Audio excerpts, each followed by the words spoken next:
Welcome to the 7th episode of Your Time in the Run, the Hunted Series 8 podcast from Reality TV Warriors. My name is Michael Armstrong, and joining me as always are my favourite pair of bumbling losers, my fellow Brit who podcasts with us to burn off the pan au chocolat, Anthony Williams. Hello. And the lady whose family New South Wales Police has trapped like rats, Michelle Pearce-Donovan. Hello. Good morning. Good weeks? Good evening. Yeah, good week, busy week. I'm looking forward to a day off in a few days' time. Well, evening off, not even a day off. How's your week been, Michelle? Not much happened. Actually, yes. I've just remembered. I got a phone call this week to say I'd been invited to the TikTok Awards in Sydney. So I've got to get frocked up again. I forgot to ask as well, how did your sports day go with the useless PE teacher? It was cancelled because it was raining, but it's coming up in 2 more days or 3 more days. It's so excellent. Is it going to rain again? Yeah, we can ask you about it for the finale then. Finale, yeah. And Wednesday just gone was Van's first birthday, so he got a celebration of everyone putting fireworks on for him. Did he enjoy that, or was he cowering under a couch? He doesn't hate fireworks. He's just kind of wary of them. He's very, very nosy. That's the problem. Yeah. So, like, if you're walking down the side of a road, he'll go for cars, but only because he wants to say hello to them. That sort of thing. So, yeah, he sort of likes the pretty colours. He doesn't really like the noises, I think is the best way to put it. Yeah. But he's not as scared of that as he is of the little remote control mouse thing that my parents bought him for his birthday. Oh, cute. He loved the toy that I bought him. He does not love the toy that my parents bought him, which is all that matters. Still his favourite uncle. Anyway, previously the final 7 reached the final week as the hunters got their first glimpse of friends and escape artists Steve and Chris in Manchester. A narrow escape at a travel lodge saw them return to their home network, which proved to be their undoing as they were caught while enjoying a lemonade at Chris's brother-in-law's house. Sean and Marie returned home but had a narrow escape as hunters had booby-trapped their neighbour's home, while Shaq relaxed in a hot tub, but it was farmer friends Andrew and Robin who tried to maximise their chances by splitting up, not realising they had exactly the same plan to head to Birmingham, and Robin's taunting of the hunters led them to be not far behind. I'm going to skip ahead slightly because I'm very confused about Robin's capture in this episode. Okay. Yes. Like, we will get to this, obviously, but I was just sat there on Sunday, baffled. He just gave up. Mm. I think he was just tired out. There's only so far you can keep running, isn't there? Yeah, but he was ahead. That's the thing. Yeah, I know, but you can't do it indefinitely. But for JP jumping on the scooter was absolutely the highlight of the show for me. Oh, Yes. I don't know whether you guys have looked on Twitter yet, but there were so many people just going, he can't commandeer a scooter, that's cheating. Oh, yeah. It was convenient there was a guy with a scooter going past, and it's like, yeah, but he probably, off-air, offered him 50 quid. Yeah. And there are people riding around scooters in city centres all over the place these days, so, yeah. There are, but presumably the hunters have some sort of discretionary amount where they can go, yeah, lend me that scooter and I'll give you 50 quid, mate. That's all it was. They just didn't put that in the episode because people would have complained. It was fun. It was a great capture. It was. And a ridiculous capture at that, but we'll get to it. So Alpha arrive at Southampton Station as Andrew and Robin's train departs. Andrew has at least changed out of the bucket hat at this point. Master of disguise.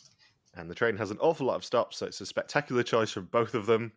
Ray looks for facial recognition opportunities along all the stations and says that neither of them have been good enough to win this. Yeah, that was the point where I was like, oh, hang on. Because little aside, when I was doing my research last week, I stumbled across the Radio Times synopsis for episode 8. So I thought in my mind I knew exactly what was going to happen. And then that line was like, oh, maybe what I think is going to happen isn't going to happen. Yeah, I knew, because of the Radio Times synopsis again, that it was only going to be 3 people going into the finale, but it didn't say who. No, so my assumption was Shaq and the Farmers. Yeah. So, in Reading, Sean refuses to wear a top, and they're at a B&B, and they are stronger together than apart, and she says he has a mean face, but he's a big softie. Oh. They lost their belongings in Bristol with the close shave, so head towards friends in Liverpool, getting on a train. A lot of train action this episode. There is. And George says that they were very close and have no kit. They're going to need to resupply with associates. And they get off the train in Birmingham New Street as they can't afford the ticket to Liverpool. And India gets a positive hit 2 minutes later on the facial recognition. And Bravo are in the area. Of course they are. We get a little come on, but it's not Danny level. It's disappointing. I was wondering about the timeline on this because at this point, I was wondering if that ping was right near the dead drop. Because I think Bravo might have been one of the teams involved in the dead drop hunt. Mm-hmm. It's hard to figure it out. I think the only thing I could sort of figure out is that Robin at New Street and them at New Street was not the same day. That's it. That's all I've got. Because there's also a lot of Birmingham action in this episode. Given that we basically knew that someone was going to get chased through the centre of Birmingham, we just didn't know who. And then Sean and Marie appear at Birmingham, and you go, "Huh, interesting. Maybe it's them then." Unfortunately, not. An intelligence officer, Sam, gets CCTV of them heading towards the coach station in Birmingham. And the next bus is at 2 p.m, and HQ get the CCTV of them entering the coach station. Did you spot the monkeying with the timeline in this whole scene? No. Because there was a lot of it. Not specifically, no. So there's one point where they ask at the information desk, when's the next bus? And he's like, oh yeah, it's 2 p.m. And then the B-roll cuts to the screen of the next departures and it says 2:46 p.m. on it. Oh, yeah. Like, there is not a chance in hell that those two things were filmed at the same time. I suspect that B-roll was probably taken by Team Bravo's cameraman. Yeah, when they eventually got there, which is a considerable amount of time later. Yeah. Because if it's not close enough for them to wait, then yeah, it's a while, isn't it? And the next bus out of there is Bristol, which they don't want. And Bravo split up, and Mel heads towards the back as there is another entrance. Sean and Marie say they would have had to wait too long, but they are wearing GoPros, which is a red flag for any fugitive when your camera person says, yeah, just put this GoPro on. Mm-hmm. Put on your harness. But why? Oh, just put it on, just in case. Don't just worry. in case. Yeah. It's all fine. Don't worry about it. But you know, if you could wear this GoPro harness and I'll just hide in a hotel room for the next hour, that'd be fine. I just might stand back a while. And they decide to hitchhike, and Bravo strike out at the station. Veronica gets information from the National Express man about them going to Liverpool, and then the screen says 2:23 p.m. Again, loads of monkeying with the timeline in this. And Sean and Marie get a lift towards Liverpool as India looks for a connection to the area, and she finds a connection to Ian and Jenny, who are camping friends of Sean and Marie's. And Terminator Craig and Welsh Paul are sent to chat to Ian and Jenny with the prerequisite Volvo wheel spin. Mm-hmm. Andrew and Robin had separate plans, but ended up on the same train. Frampo asked to do a message on a tannoy. They like to go into a situation and dominate, and he sends Robin a good luck message from another bit of the train. How nice is that? I love it. It's cute. I just love them both. Oh, they were so good. So good. Yeah, I think not to spoil episode 8 too much, because obviously we've all seen it, we can say this. I think Frampo might be the highlight of episode 8 for me as well. Oh, he's brilliant. He's great at. There's a particular moment where I just started laughing my head off, and you probably know which one it is. So Abby gets CCTV and facial recognition for Andrew and Robin. Dr. Ashley would expect them to get off at the rural stations, but there aren't any on this train route. Birmingham feels like a good choice, it gives them a lot of options. And the good thing for HQ is that they've got lots of hunters nearby, and Team Golf are sent to New Street. Frampo says they're trapped like rats. He's going to get off a stop early at Birmingham International and find somewhere to hide in Birmingham tonight, and he grabs a taxi. With his wig that lasts about 10 seconds. Yeah, but not the bucket hat this time. He's not drawing attention to himself. No, very good. Well done. And India gets the ping of Andrew getting off the train at Birmingham International at 4:07 p.m, and it's only Andrew. And they stick to the plan and wait for Robin at New Street. And Andrew thinks he sees the ground hunters from his cab. Do you think he really did? Nah, I just think it was a similar vehicle. Yeah. So I think this was probably about day 18 from the context that we can get out. I think Frampo was on his own for sort of 2-3 days maybe. I think at that point in the hunt, you're paranoid of every car you see. Yeah. I think if you are 2.5 weeks into being on the run, any Volvo you see, any big black car, you go, shit, have I let myself go here? I wonder how many of the past fugitives actually are affected by black Volvos now. PTSD and Yeah. Volvos. Yeah, I wonder. I mean, all jokes aside, I think probably the past fugitives that we have who listen to this podcast will tell you there will still be a pang of, oh shit, there's a black Volvo occasionally. Yeah, definitely. Because it's such a sort of stressful environment that I think they probably do have a little bit of PTSD towards big black cars and big black Volvos in particular. Yeah. Especially if it's someone like Shaq, where they're constantly getting close every time and he's just narrowly escaping. Because, like, Andrew and Robin probably don't necessarily, because they haven't seen the Hunters in 2.5 weeks. Well, exactly. They're wary of big black Volvos, but, they've not actually seen any of the Hunters in real life at this point. So to avoid speaking to anyone, the Hunters have to do a long follow, let him get off the train and go through the barriers and then capture. However, Robin's extremely fit and plays a lot of sport, so he's likely to run, and they wait around platform 5. I have, unfortunately, been to Birmingham New Street Station a fair few times. This would have been an absolute nightmare for the Hunters. Oh god, it's so complicated, isn't it? There's like exits everywhere. There's loads of people, the platforms. Yeah, not easy. And there is not a chance in hell that if the Hunters sprinted after a fugitive in New Street, that they wouldn't get themselves arrested. It's one of the biggest stations in the country, Michelle. It's attached to a big shopping centre as well. Like, it's just an absolute nightmare for the Hunters to capture anyone here. Oh, and it still happened. Well, my suspicion is that Robin was also told he couldn't run in New Street. He was wearing his GoPro by that point, so I think he probably knew the Hunters were at least close by. Why did they want him to go outside? Because at least then they can film and sprint around. Yeah. In New Street, it would cause a massive disruption if they're sprinting after him, getting in the way of commuters, that sort of thing. But isn't that where he was? He went out to the street, and that's where they had to get him. No, so Birmingham New Street is the station, just to be confusing. Yeah, The street is also, I think, called New Street. It is, yeah. Yeah, but New Street Station is where he got off. It's the big station in Birmingham, which is attached to the shopping centre a lot. Yes.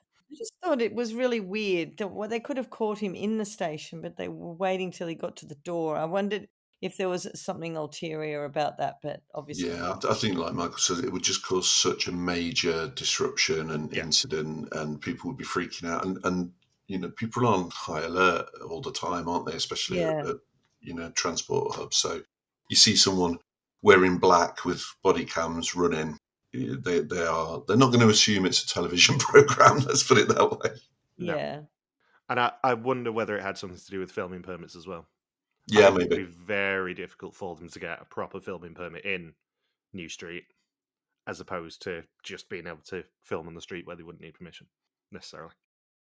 So, the train arrives, and JP seems to be in front of some sort of person dressed as a Simpson. Did you spot that in the background? Someone's just got yellow body paint on, I think. Yeah. I only watched this once, but when JP's waiting at platform 5, someone does seem to have painted themselves yellow behind him. And it can't be for AnimeCon necessarily, because that was days before. JP then gets eyes on Robin, and he's heading towards the bull ring. Robin clocks him as he exits, and he runs as soon as he's outside the station. And Avi tells JP to burn off those pan au chocolat. He gets in a taxi, and then JP orders him out. HQ prematurely celebrates as he sprints out again. It's so funny. I think Robin knows it's over, though. He drops his bag, so... it's a real last-ditch attempt, this is, isn't it? It is, but they've already established that he's training for an Ironman. The dude can run a marathon if he's doing an Ironman. After doing, 2.5 mile swim and 70 or 100 mile bike ride, I think it is. Something insane like that. I think it's 100.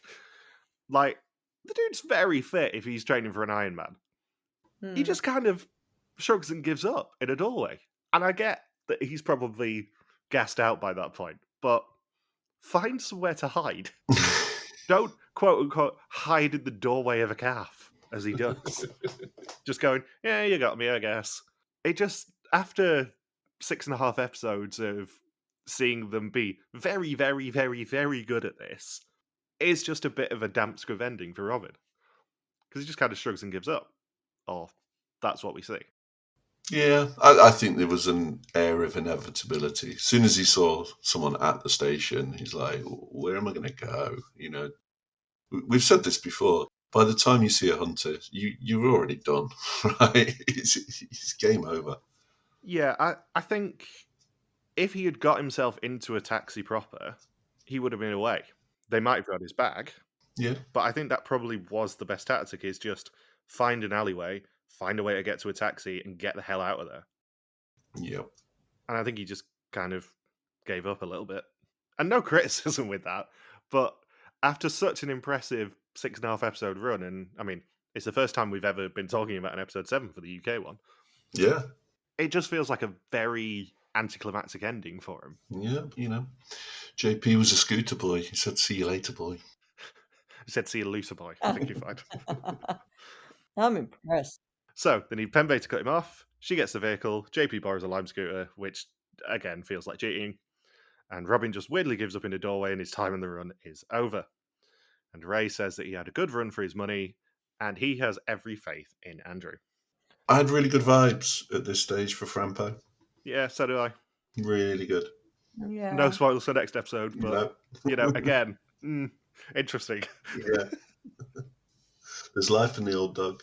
Yeah. Any thoughts on Robin, Michelle? He should have run more. I don't understand.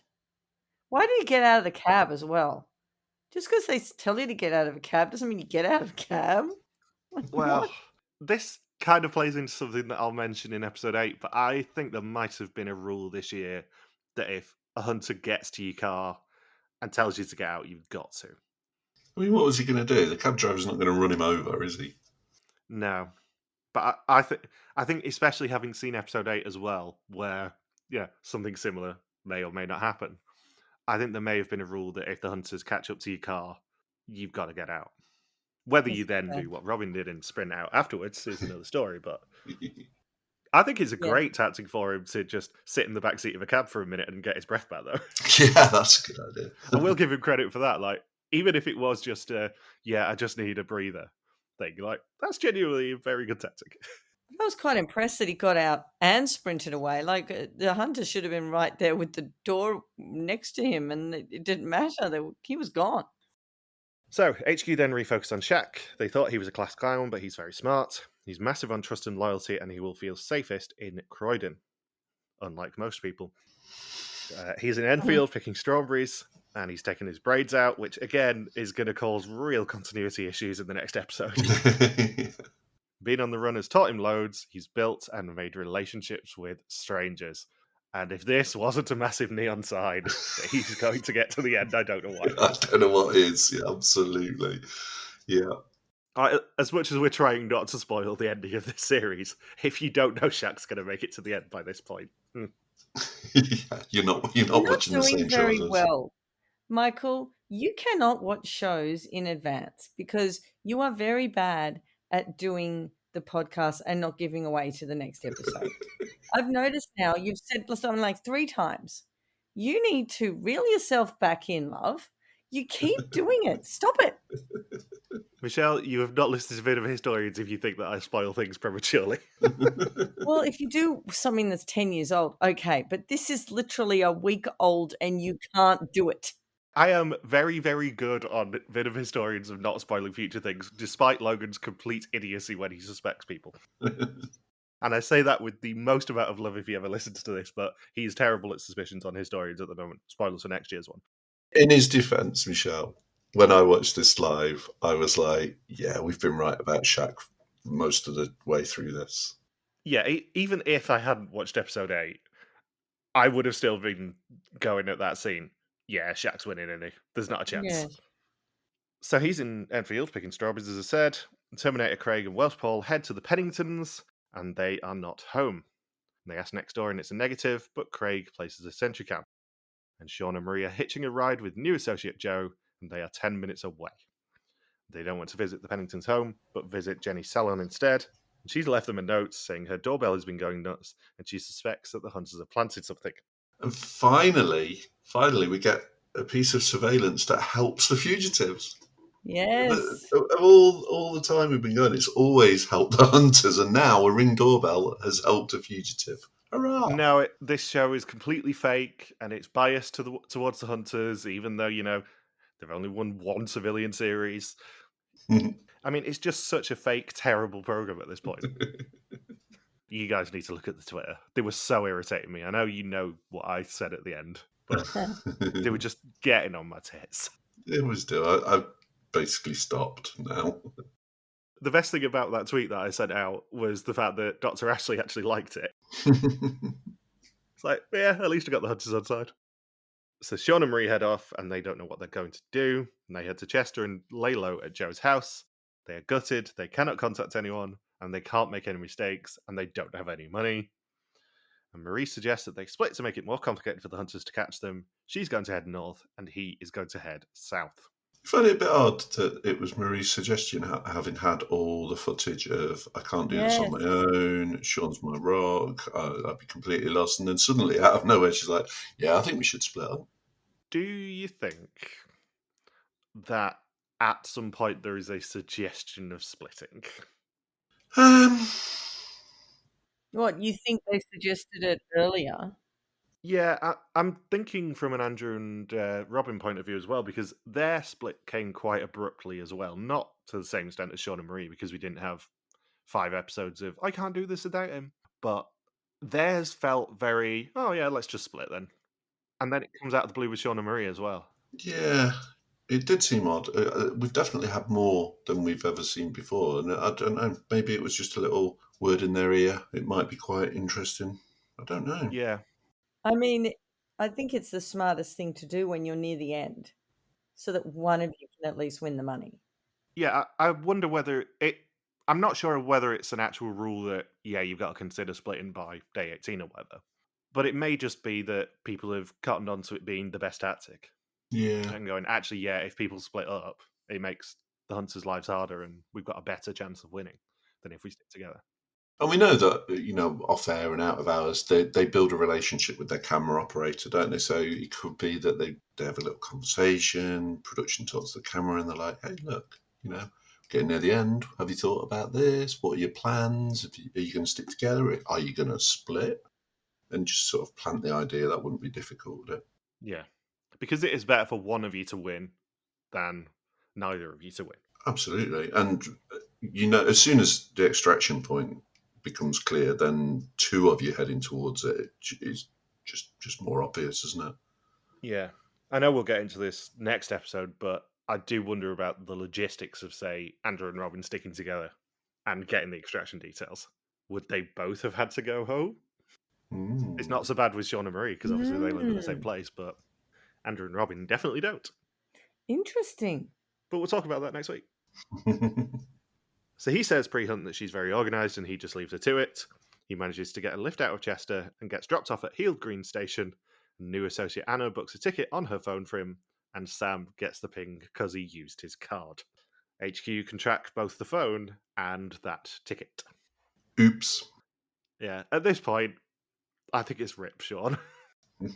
Even though he does get caught anyway, I think the writing was slightly on the wall for him here. Yeah. They're starting to close in, aren't they? Sam gets the ANPR ping, and they're just south of the M56, and Delta are sent to intercept him. Marie then uses an ATM, and HQ realise that they've split, and Abby is very frustrated at it. Sean gets off at Hill Green, and Sam gets the ping, and it's about 11:40 a.m. going off of Steve's watch. Because they've not blurred that. I know we've worked out the timeline now, so I shouldn't care as much as I do, but, you still didn't blur the watch. And Sean's wearing a GoPro at 12:09 p.m. Again, red flag, you get on a train wearing a GoPro, Sean. You know that they're not far behind. And he's getting on the 12:11 train, and the hunters are 2 minutes out. Delta then get on the platform, and Sean sprints out. They pursue him, and he hides in the bushes again. He hides in a housing estate, but they lose him. He says his MO is to hide in bushes and trees, so they look at them too. There is a disused building. Sean can hear Mark talking and looking at the grass that he trod. Mark then looks around the corner. Sean's time at the run's over. This is an episode of very underwhelming captures. It is a very Yes, he's underwhelming just capture. standing there. Like, just standing. So weird. Although nice to see Mark getting a capture. Yeah. And as I noticed this week, he's retired from the police, so good luck to Mark in whatever you do next. Yeah. Mark used to be a deputy, didn't he? Hmm. I've clocked this. He's the only deputy who's ever gone back into the Ground Hunters. Mm-hmm. He's great. He's a brilliant ground hunter. That's what he should be. And Sean says he ain't going to tell him nothing, and they're wasting their breath. He can tell you nothing, bruv. And I also don't think there was a single scene of him in this entire series where he did not have a vape in his hand. No. Yeah. Because Yeah. again, he did in this one. Mhm. Ray says Andrew has become somewhat irritating, all the charm of a prostate exam. What a great line. And he got off the train yesterday and into a taxi, and they lost the taxi after that. And they say Robin was athletic, Andrew won't present as much of a threat. And he has spent the night at a hotel in Birmingham and slept really well, because it's a Wetherspoons one. Yeah, he knows how to live it up. I'm annoyed that they confirmed it was a Wetherspoons one at the end of this episode, because I clocked that it was a Wetherspoons one from the menus. Now it's so close to the end, he wants to prove that he's not an UR farmer and has a lot more to prove than that. Yep, love it.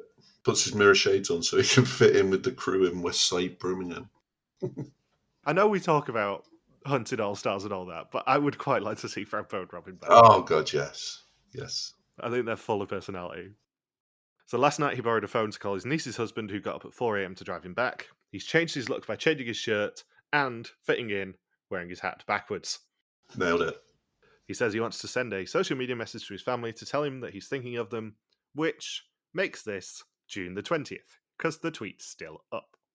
And I did spot it when Frampo followed us on Twitter. Fantastic. So I knew that he made it this far. So 3 days out. Yeah, so Robin got caught on the 19th, which would have been, what, day 17? Mm-hmm. So he borrows a phone to send a tweet. The family have picked up the slack with him being on the run, so he wants to tell them he's thinking of them. It'll probably ping his location, but hopefully it'll take them some time. And HQ obviously immediately get the ping, and they want to find the location. And Louise traces the IP address, which is pinging in Birmingham. And Ray asks for CCTV. You know what? Why aren't they using their brains here? You make a video, you send it to someone down at Southampton to post, tagging Hunter's headquarters. I think this may have been him fulfilling the rules. Yes, Yeah. I do too. Annoying. I mean, obviously we've never had the exact confirmation of the rules, Yes. but my suspicion is there has to be some sort of direct taunting of the hunters. Mm-hmm. Yeah, but can't you taunt them? You're directly taunting them. Yeah, but it'll be very carefully worded that it can't be done by an associate on your behalf or something. You have to do it at least once on your own behalf. Mm. It'll be something like that. Then what you could have done is given someone else your login details to Twitter or Insta, and they could still do it, and the hunters wouldn't know any better. Yeah, but production would. I'll figure a way around this. Yeah, if you compare it to like Robin's video or Robin's picture last week, he did that himself on his own account. He just logged into a stranger's phone for it. Yeah. Yeah. I think that would fulfill it, whereas if Frampo had done a video and sent it to someone in the Highlands of Scotland to post for him, I don't think that would have fulfilled the brief. Hmm. It does raise an interest. I think you're right, Michael. I think there is something about that, but it's interesting. Does that therefore mean that because they've split, they both have to do it then? Good I question. would presume so. Mm. If they hadn't done it by the point of splitting, yeah, I presume so. Because I guess the Robin post at the pub would count for him. Yeah, well, that's what I'm thinking, because almost immediately after they quote unquote split and then didn't split in the end, Robin did that presumably to fulfill his obligations. Yes, obviously it's covered in, oh yeah, I want to taunt the hunters and make them not know that we've split and all that sort of stuff that he actually said on the episode. But I think in the back of his mind, it's like, shit, we've not done this. We probably have to do this now before it gets a bit too close. Mm. Because I suspect there will be a time limit on it, because they probably have to get all that stuff done before extraction details come out, which is, at this point, 2 or 3 days. And I think to your point, Michelle, the only way you get away with it is you have to, I guess, pre-take the photo somewhere and then post it while you're on the move, like if you're on a train or in a car or something like that. So when they do get the GPS, you're only there for a minute. That would be the only way I could think you could maybe throw them off the scent. Yeah, but also, as we well know, the GPS does not necessarily come from the genuine sources. No, that's true. The GPS that they would get from it wouldn't necessarily be the GPS of where it was posted, unless it's static like Frampo in Birmingham. So he gets a lift from Ed, who's driving him back to Dorset. India gets the CCTV of him getting into the car, and it's registered to his niece. And Ashley finds out she's his niece, and he's heading back towards his network. Do you think that he's heading back towards Dorset because this isn't necessarily that far away from the extraction info? Do you think that maybe he was told he needs to start heading back towards home to get his extraction info, and this is why he's heading back towards the family network? Maybe. I mean, possibly. it's silly if he's doing it without being told to. Like, why would you do it? Because he would have been, what, a day away from extraction info, I think, if my maths is right. No, 2 days. 2 days away from extraction info. So why would you put yourself in danger unless you'd been told you had to go that way? Yeah, but it's an odd route if he isn't going back towards home because of the extraction info, because he's headed from Southampton on the south coast, past Dorset to go to Birmingham, then back towards Dorset. And as we said last week, if you're going to be heading towards an extraction, you probably want to be as centrally located as possible, unless you know you're going to need to go back to your home network. Yeah. This is the thing. Normally, you would just kind of try and stay somewhere near Birmingham because it's easier to get to wherever the extraction location's going to be than if you're on one of the extremes. But if he's told, yeah, you probably need to consider heading towards your home just in case, there's any extraction info there, or if they get a tip off that, yeah, your extraction info is going to be waiting for you on day 20 at your own home, then I think that probably explains why he wants to head towards Dorset. Assuming that everything in the timeline is happening the way you think it is. Well, we know for a fact that this was June 20th, because that's when he sent the tweet. That tweet is still up. That is a concrete day in day and time. Yeah, but do we know for 100% certain when they were given the extraction? You need to be at your home for extraction. Well, we know the extraction info is always a day or two beforehand. Is it though? That's what we were always told. Yeah. I don't know. Who knows? I don't think it has been any earlier than 48 hours beforehand. Because usually the lower third says 48 hours to go till extraction. Right, the fugitives are all getting extraction info. We need to book it down. I don't think I mentioned it this time, but for some reason, you're absolutely right. He's gone Southampton to Birmingham and then pretty much double backed on himself almost immediately. Something has told him he's got to go back home, even if it's just instinct. Yeah, the timeline would line up if he's going back towards Dorset on June 20th. Extraction day would have been June 23rd, so he probably would have got his extraction info June 21st. Mm-hmm. So that would line up with that move back towards Dorset, because otherwise it makes no sense. And I know Frampo listens, so I'm sure he will send us a message of some description when he's allowed to. But it would make no sense if he's not heading towards home because of the extraction info, I would say. I do have a real problem with that extraction info, by the way, but we'll get to that next week. It really irritated me. Oh, good. You're irritated for next time as well. This is good. Yeah, well, yeah, I don't like the way they gave him the extraction info.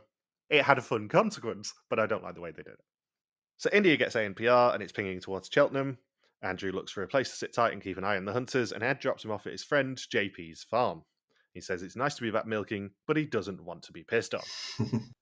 He's not going to be pissed on, but he might be pissed off. Correct. Oh, God. I was thinking that as soon as Michael said it. I'm like, you said it. Professional comedian, that's all we have to say. Yep. And Alpha are lying in wait at Ed's home address and block him in. Ed's great at lying, but unfortunately, he's left Frampo's stuff in his boots, and Charlotte has swatted the camping gear. And unfortunately, that also includes his cash and his precious disguises. Why Frampo? This does disappoint me, right? I think Frampo's been very, very good, but I get all the camping gear. That makes perfect sense. But you shouldn't be anywhere without your notebook and some money, because if you do need to ditch stuff, you've got to get away. Yeah, because we've seen it in the past with extraction info. Someone writes something down, they then get immediately caught, and it leads the hunters towards a clean sweep. Yeah, and you can put that in your pockets. You don't need to have a backpack. You don't need to have anything. Have some cash. Have your notes. Any contact details of any people that you've ever spoken to should be on you at all times. Yep. I think it's unfortunately a slight bit of overconfidence. Yeah. Because Dorset is a brilliant place for them to go unhunted. Because everyone thinks of the Scottish Highlands, there's no CCTV, all that sort of stuff. And nobody really went to the Highlands this year, for that matter. No. But nobody really thinks about, like, the West Country and proper rural England as well, where there is just as little CCTV. You could go miles and miles and miles in somewhere like Dorset without seeing a single CCTV camera, without them getting any ANPR pings. And HQ cannot replicate that. No. That's the thing. HQ cannot accidentally find an ANPR camera or whatever. So it's a brilliant place for him to hide. So I get the confidence there. The problem is, if the hunters have a suspicion that you're heading towards your home network, or anywhere near home, when that has been such a big theme this series of don't go home because the hunters will know about it because they love a sentry cam this time, it's a little bit overconfident, unfortunately. And I love Frampo, and I don't want to criticise it, but it did stink a little bit of overconfidence for me. Yeah. HQ then identified Bourne Farm as a potential stop, which is the farm where Andrew's hiding. And Alpha head to Bourne Farm, but unfortunately for Charlotte, there is a tractor in the way, and she gets herself a banner by really making me laugh how pissed off she is. It was wonderful. She was seething. Ed tells Andrew that the ice cream is hot and they have been compromised, and the episode ends as non-Welsh Paul gets eyes on and Ray says that he can't run. Great cliffhanger. Yes. I love the whole tractor in the way. It's very, one of those spy shows that you see racing through Europe, and all of a sudden in the middle of a street is a truck. I thought, it's just too good. Yeah. It's comedy genius. Just, yeah, we've almost got him. But there's a tractor in the way. We're never going to catch him anymore. Yeah. So good. Getting into a slight criticism I am going to have after we finish talking about episode 8. I hate that the trailer for this episode had the quad bike scene in and it never appeared. Yeah, I'm with you there. If you're going to trail it, it has to be in the next episode. Otherwise, you give too much away. It's not the first time as well. That's the thing, because the dead drop appeared in the episode 3 one when it didn't actually appear till episode 4. I think the only exception to that is you can do it in episode 1 because we know there's this is a whole season, a series thing. Yeah, I wonder whether this series was extended after they'd filmed it and after they'd edited it. What do you mean? So it's normally 6 episodes, isn't it? Oh, right. Okay. This is the first time it's been 8. Yes. And I wonder whether they cut those next time trailers, assuming it was going to be 6.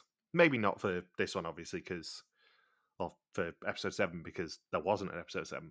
But in regards to the episode 3 one, I wonder whether that was cut before the actual episode was. And it's like, oh, we've actually got 8 episodes this year, guys. Let's just, shift that one to episode 3. And nobody spotted that the dead drop was in there too. Because that did spoil who didn't make it to the dead drop. That's the key thing. It spoiled the episode 3 capture because Emma and Jenny were never seen getting the dead drop information, whereas everyone else was in that trailer. So it's a rare bit of sloppiness from the edit, that.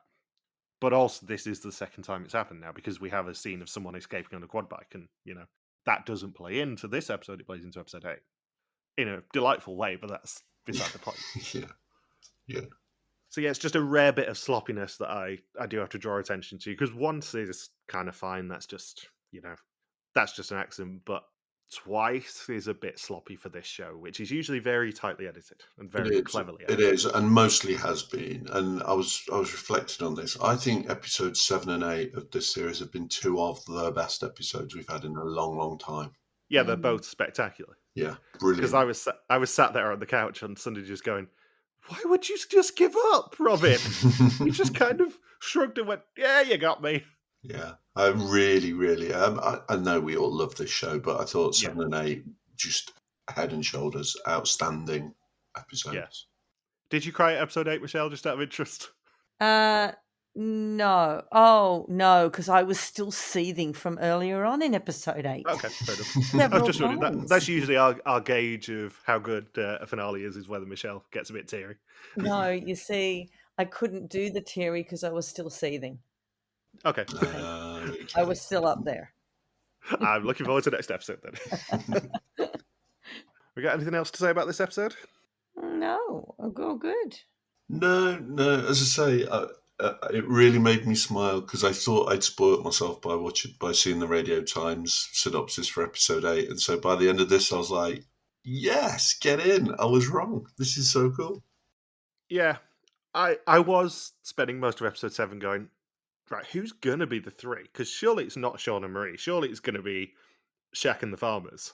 And then Robin gets caught, and I go, okay, so at least one of Sean and Marie makes it. What? Maybe it's going to be Frampo and Sean and Marie then. What the hell? How's Shaq going to get caught? Yeah. And are we in unprecedented times here that we've got a final episode with 3 fugitives, all of whom have split from their partner? Yeah, I can't think. Well, this is what I was getting at with the talking about splitting early in the episode. I can't remember having.